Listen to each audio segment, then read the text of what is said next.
Judea on the alert. 4. When the Israelites living in Judea heard of everything that Holofernes, the general of Nebuchadnezzar, the king of the Assyrians, had done to the nations, and how he had plundered and destroyed all their temples, 2. They were therefore greatly terrified at his approach.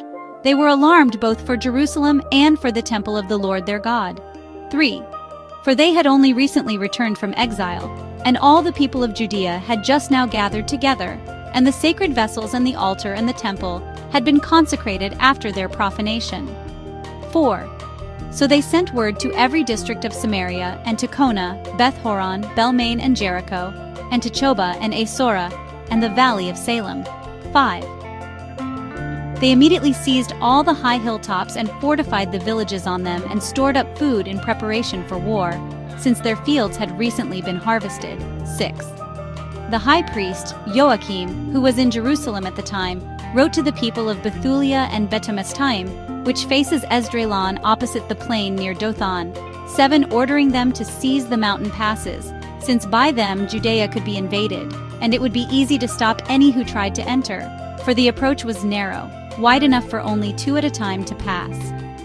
Prayer and penance. 8. So the Israelites did as they had been ordered by the high priest Joachim and the senate of the whole people of Israel in session at Jerusalem. 9. And every man of Israel cried out to God with great fervor, and they humbled themselves with much fasting. 10. They and their wives and their children and their cattle and every resident alien and hired laborer and purchased slave, they all put sackcloth around their waists.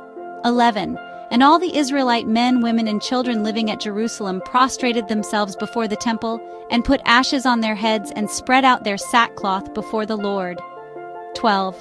They even draped the altar with sackcloth and cried out in unison, praying fervently to the God of Israel not to allow their infants to be carried off and their wives to be taken as booty, and the towns they had inherited to be destroyed, and the sanctuary to be profaned and desecrated to the malicious joy of the Gentiles. 13. The Lord heard their prayers and had regard for their distress, for the people fasted many days throughout Judea and in Jerusalem before the sanctuary of the Lord Almighty. 14. The high priest Joachim and all the priests who stood before the Lord and ministered to the Lord with sackcloth around their loins offered the daily burnt offerings, the votive offerings, and freewill offerings of the people.